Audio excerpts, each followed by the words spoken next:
Good evening, citizens. My name is Ban Shattersong, captain of the Bloody Hands Mercenary Company.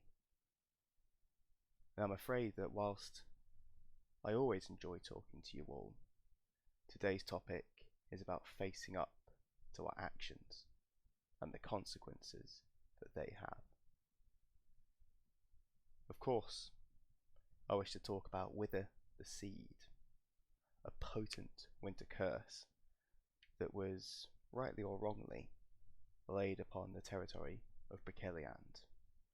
Now this was, in part, to halt the Valornt's growth, and allow us an opportunity as an empire to attack this most dire threat directly.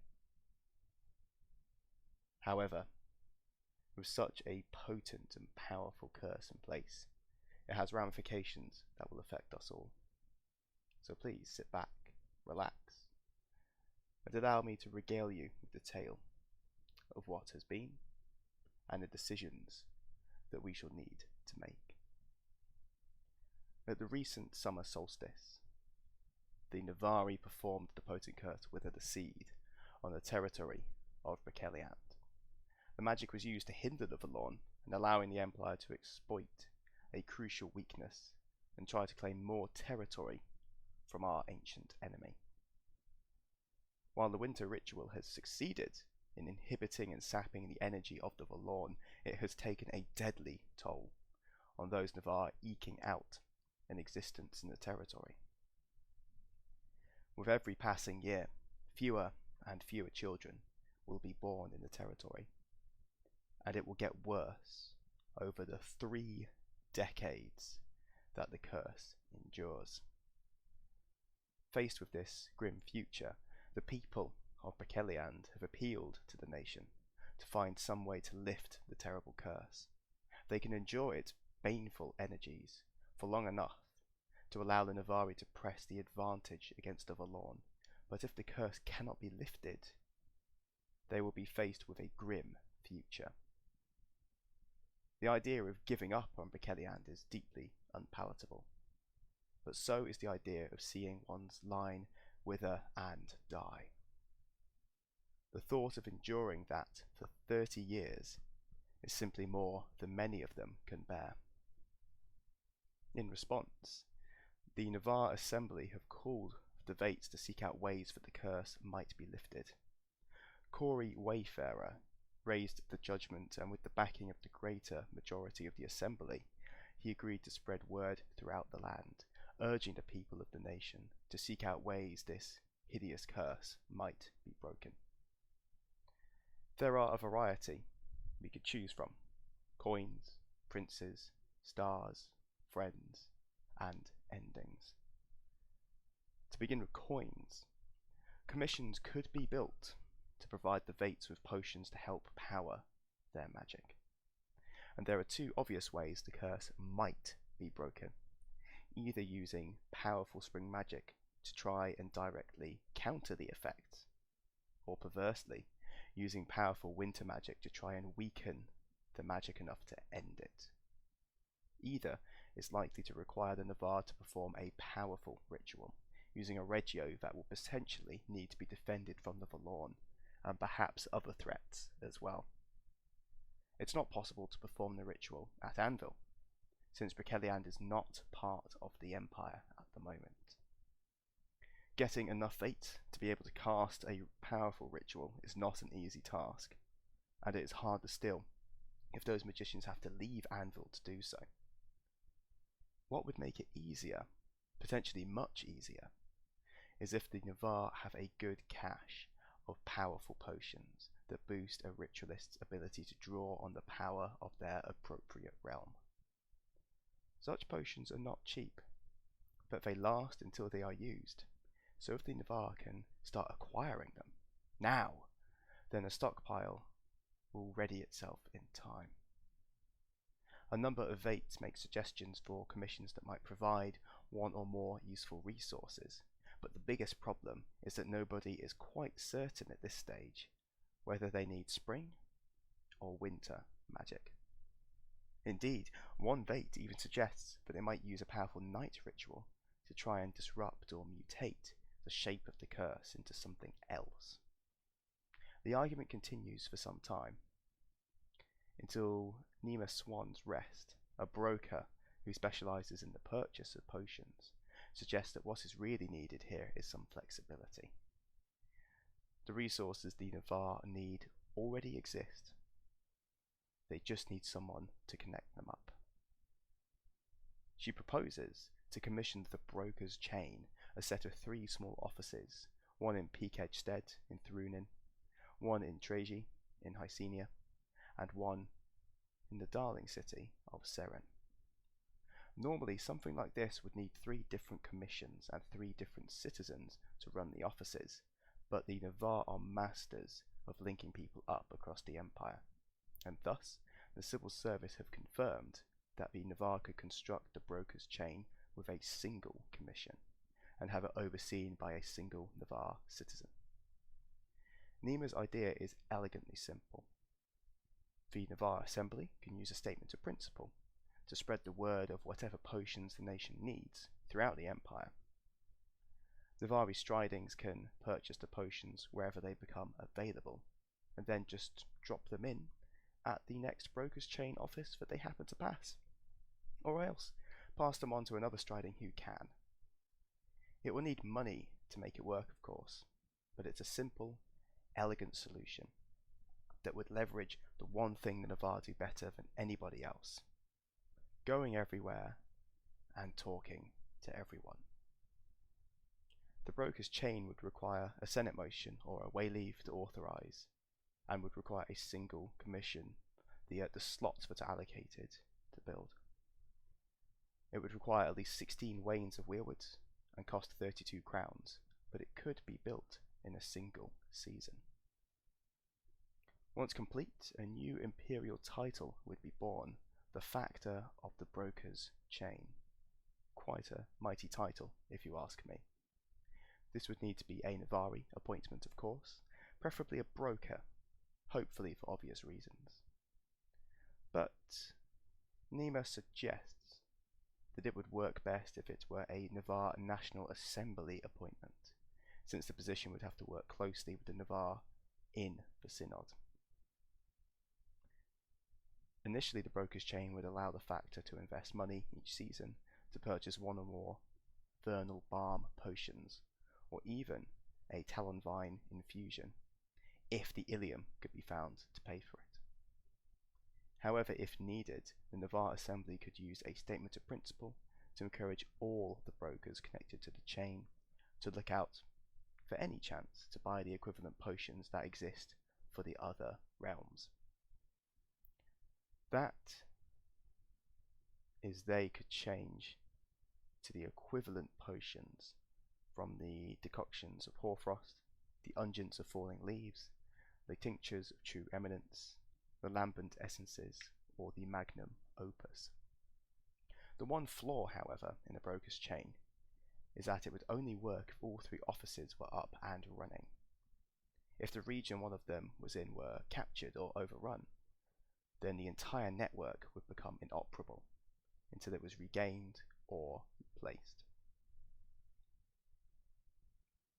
The next option is the use of princes, and there is a rumour of a ritual text possessed by the princes of Jarm that might remove the curse of Whither the Seed. Drustan Broxgard is a middle-aged Fate who travelled widely in his youth, including long periods spent travelling and studying in Jarm.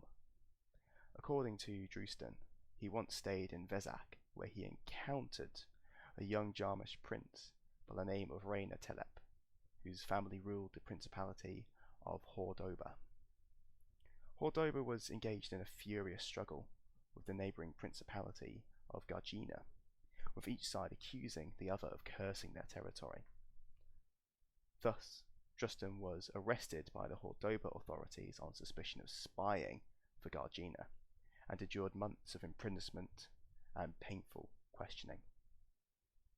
The relevance of this story is that during his interrogation, Raina Telep visited him in his cell to gloat over his defeat.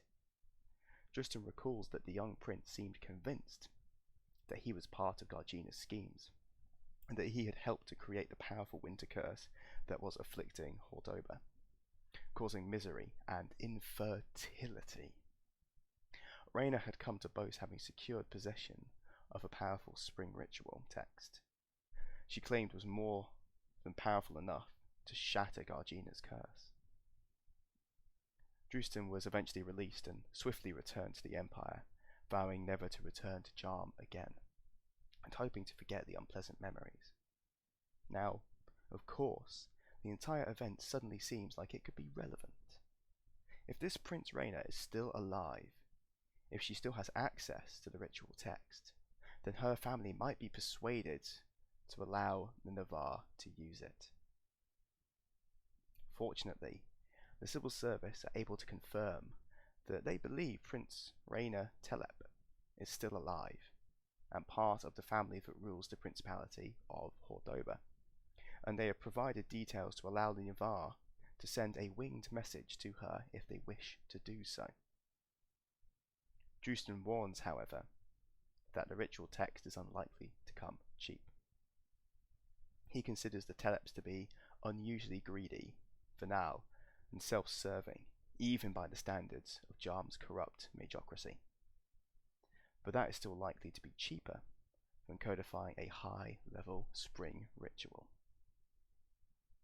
Next up is that we could use the stars, and a potent enchantment using priceless Ilium might unmake the curse. What magic has wrought, magic can often undo. It is only the ever a matter of cost. So says Gethin, a Vate who dwells at the star's end striding in Miaren. The problem is that the price to undo some acts can be immeasurably higher than the cost to perform the action in the first place. Gethin likes to demonstrate this principle with a simple lesson for his students, where he takes a cheap clay vase, shatters it with a single blow of his cudgel, and then challenges his pupils to use magic to put it back together. It is so much easier to change your mind than it is to change your actions. Still, it can be done. It can always be done. Provided, of course, you are prepared to foot the bill. And Gethin has spent years studying the power of Ilium, the priceless star metal that provides near limitless power to magic when used in enchantments. Drawing on his long years of experience, he has created a spring arcane projection that would directly counter the power of the curse in Broceliande. The enchantment is surprisingly low level. It is only magnitude 30, and for those of you who are not Vates, including myself, apparently that's low. But it employs some simple spring magics designed to boost fertility in an area. Normally, such a ritual would have no chance of overcoming the power of such a potent curse like Whither the Seed. But Gethin has designed their arcane projection to work explicitly in Broceliande, to account for some of the current conditions there and to counter them. A spring effect that would provide a permanent boost to the fertility in the region. But using star metal to give it a power the winter curse could not overcome. For as long as the winter curse endured, the Ilium-bound enchantment would be a match for it. And therein lies the cost. Gethin's arcane projection could easily be performed. It seems difficult to imagine that the Navarr could not find a coven able to perform a spring ritual of such magnitude, even unmastered. They would have to wait until an opportunity arose to perform the ritual, in the territory, of course, but more importantly, they would need to foot the bill. Gethin's arcane projection required a king's ransom. 90 rings of Ilium are required to perform it. Of course, once the winter curse faded, the permanent enchantment would have to be dealt with, but that would be in 3 decades' time. Plenty of time to find a solution to that problem, right? Moving on from stars, we could reach out to our friends, particularly in Urizen, the Citadel Guard, their national army, could provide the focus needed to target Broceliande with a ritual. One of the key challenges facing the Navarr is that they want to break the curse they put on Broceliande, and they will need to identify a suitable regio that is accessible via the Sentinel Gate, and then convince enough Fates to risk their lives to travel there. The Sentinel Gate responds to the whims of fate, so it's reasonable to imagine that at some point it might provide an opportunity to travel to a powerful regio in Broceliande. They are likely, however, going to have to sit on their hands and wait for that to happen. That alone is frustrating, to say nothing of the challenges faced when such an opportunity does eventually surface. Two things would make the task facing the Navarr significantly easier. If they could determine the point at which they were ready to attempt to break the ritual, rather than waiting to see what fate has provided, then they will not be left sitting on their hands. More importantly, if they could perform the ritual from Anvil, they would gain all the benefits of employing a powerful regio, and it would be vastly easier to gather enough magicians together to perform such a ritual. You know, risk of death and all that. Fortunately, both of those goals could be achieved in a single stroke by one of the nations in the Empire, Urizen. The Urizen army possesses a unique quality, as it has so many magicians that it can act as a focal point for Imperial magic, allowing the Empire to cast rituals from Anvil on any territory where it is present. If Urizen would agree to move the Citadel Guard to Broceliande in advance of the summit where the Navarr were ready to perform their ritual, then the magic could be done at Anvil at a time of the Navarr's choosing. Sadly, the Citadel Guard is in great demand, partly for its unique quality, but mostly to defend the Urizen homeland from the depredations of the Druge and the Grendel. Urizen has struggled to repel not one but two invasions in recent years, one from the south and one from the east. As a result, it has lost territory on two fronts. First, Zenith fell to the Druge, and then our Senate ceded Spiral in a peace treaty to the Grendel, the same treaty that saw Feroz ceded to the same barbarians. And as a result, the very existence of the Citadel Guard remains in doubt, as the Urizeni struggle to support their army, having lost so much territory. So the Navarr must ask themselves, what price might the Urizeni require in return for their aid in breaking the curse on Broceliande? And as a final option, we could look at endings. The Eternal Kaela could end the curse, but requires a heavy price for doing so. One of the magicians of the Quiet Words striding, a notoriously solitary Vate called Ellin, has apparently been negotiating with a herald of the Queen of Silence to see if she can secure her help in breaking the curse on Broceliande. While it may seem strange to some to seek the use of winter magic to break a winter curse, experienced ritual magicians understand that there is a solid logic underpinning Ellin's actions. According to ritual theory, ending things is one of the most powerful resonances of winter magic, and no Eternal more strongly embodies this idea than the dark between the stars. Her name is often evoked in rituals designed to break bonds, curses, and other magics. It is one thing to invoke her name. There is power in names, certainly. But what if the Lady of Oblivion could be persuaded to give her aid directly?